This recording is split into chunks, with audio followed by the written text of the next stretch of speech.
Welcome back to my podcast / dissertation research show type thing. I'm Braylon Acker, and today we're going to talk about love. Normally, I talk about the show's previous highlights, and I will.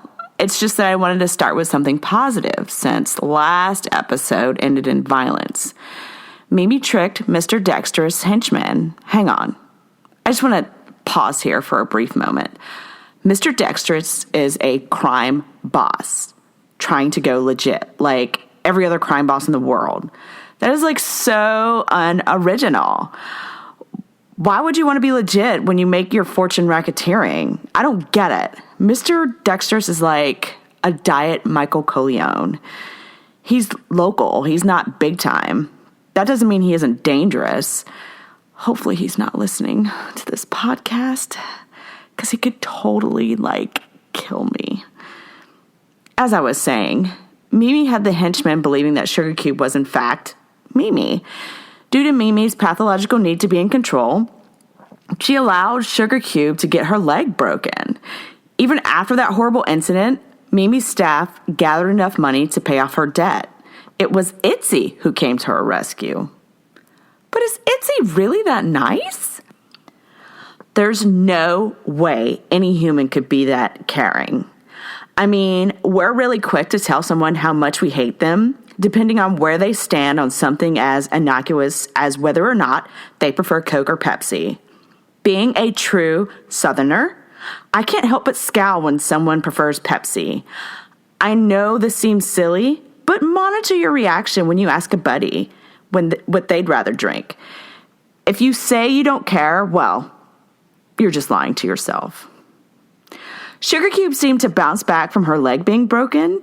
She is in this week's episode and is still the recipient of Mimi's acerbic words. But what would happen if Sugar Cube started to stand up for herself?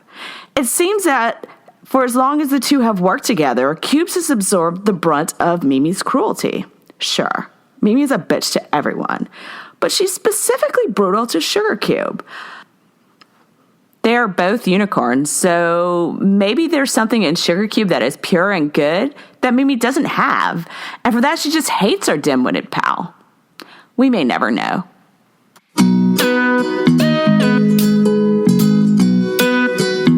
I can't believe that lying-ass Pegasus is 2 hours late. He was supposed to come help me open, and I believed him. What do I always tell you about men? Giving up the good will get you a decent drink, but not a second date. But that's totally cool if you're in between paydays and you don't have any money for drinks. No, I'm talking about men in the workplace. What unsolicited advice did I give you about working with men in the restaurant industry? Oh, don't have sex in the cooler because you're pretty sure there's a camera in there? There's no other reason why Mike should know about my tramp stamp. So, you mean you guys didn't sleep together? Me and Mike? God, no. But seriously, what did I tell you about men in the workplace? Oh, yeah. For every dollar they make, we make about 75 cents. Cubes. I know if I were to look inside that gray mush that you call a brain, I'd find it full of cobwebs and dryer lint. But I would not find the advice that I gave you, and it's to never trust a man to do the job you can do yourself. So, would you trust a man to do a job you couldn't do? Cubes. The point is, don't trust men at all, okay? Don't try to get all smart on me. Your brain can't handle it. In fact, I'm going to change the subject because I'm afraid the more meta this conversation gets, the likelihood of your brain exploding grows. So, could you just be a dear and give Machinos a phone call for me? Sure. Hey, it's Cubes. Mimi said you were supposed to help her open? Really? You are such a liar. No way. I would be late too. Oh my God. I'll tell her. Okay, bye. Well, from the sound of that, it sounds like he's laying it on pretty thick. What kind of lies is he telling now? OMG. You are not going to believe this. Of course I won't. He's a Pegasus and a liar. Minchinos? Before you start, I just want you to know that I don't believe anything that you're telling me. I'll listen because you're a woman. Okay, so It's gonna be a bold-faced lie, but you're not a dude. So I'll listen to you. Are you done? Yeah, continue. All right, so Minchinos, Chalmers, and Robin went to the Hummingbird last night and ran into Bruno Mars. There's no way he got into the Hummingbird. That's the most exclusive nightclub in Leghorn. Well, Minchinos went to culinary school with the sous chef, Jay. Anyways, Jay failed souffles in school, but a VIP requested one. What flavor? Chocolate, of course. Nature's aphrodisiac. Let me guess. Minchinos made a chocolate souffle that was out of this world, and Bruno Mars ate it. Yeah. Bruno loved it so much that he invited the entire kitchen staff to his hotel room for a party. Robin had to head into work this morning, but Minchinos and Chalmers are there right now making omelets. Wait, bullshit. Who's Robin? Robin is Minchino's girlfriend. Minchinos doesn't believe in monogamy. Well, he's pretty sure about this one. He even hired a guy to come to the restaurant and dress up as Cupid so he can profess his love for her. That's a crock of shit. Is it that dyslexic bitch that can't set clocks?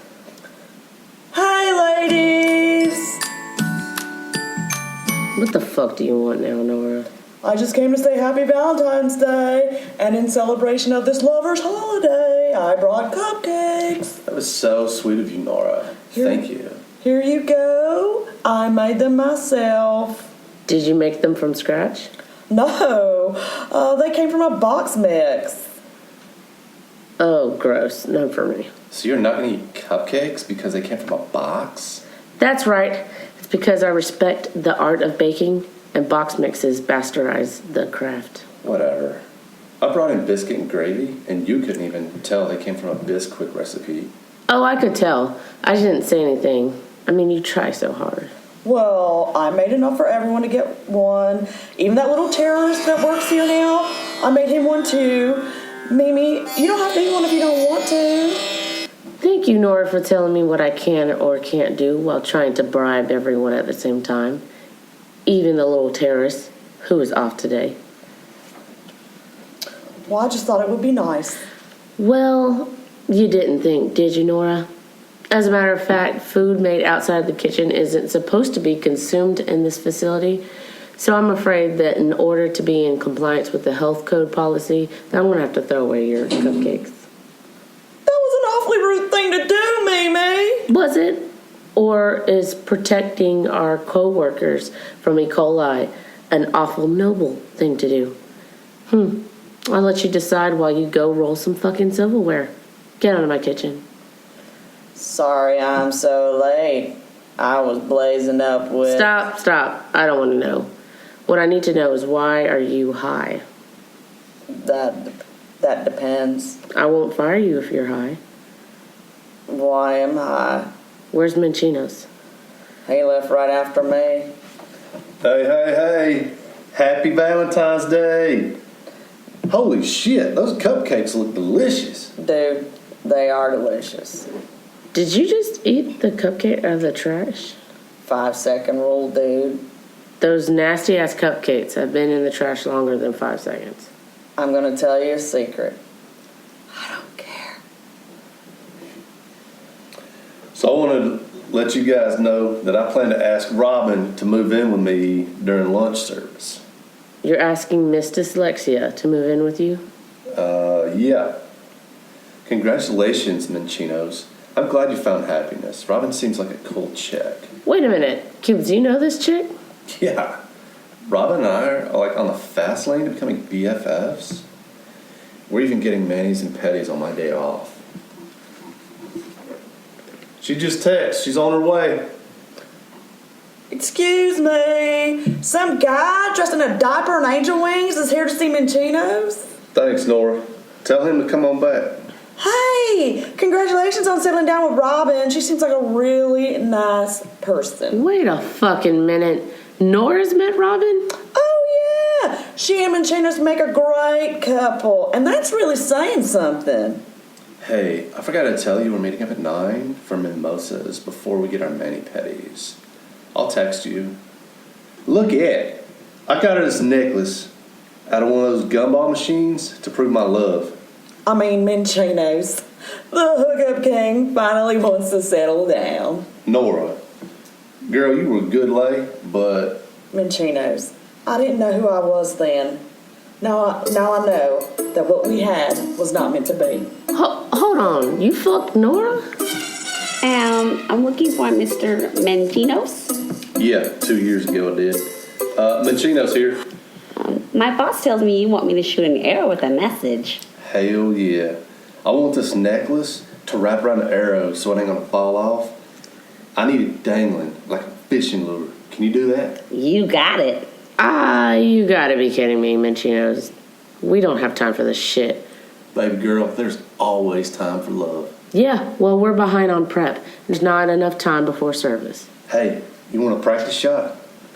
We'd be ready for service if you help me with prep instead of updating your Instagram.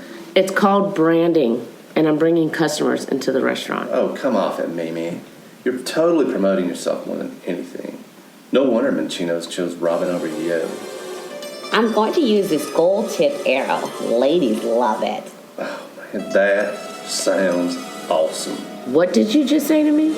I know you're in love with Manchinos. Clear the immediate area. Area clear.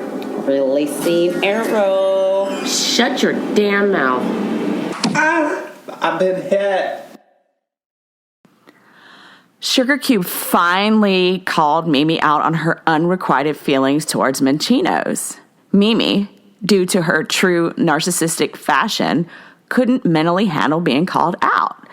She couldn't control what Sugar Cube was saying, and in order to protect her ego, she pushed poor Cubes in front of Cupid's arrow.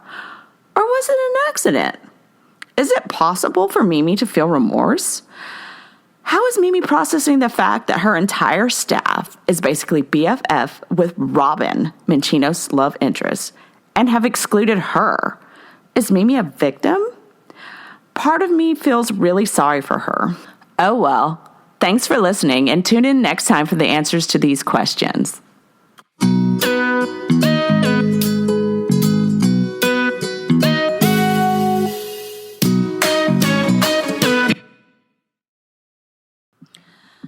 The Sweetgrass Cafe is a new podcast, so please give us a rating and review.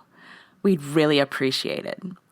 The show was created by Lauren Rose and Erica Reynolds, and it was written and produced by Erica Reynolds. Music was provided by purpleplanet.com, and the sound effects came from freesoundeffects.com.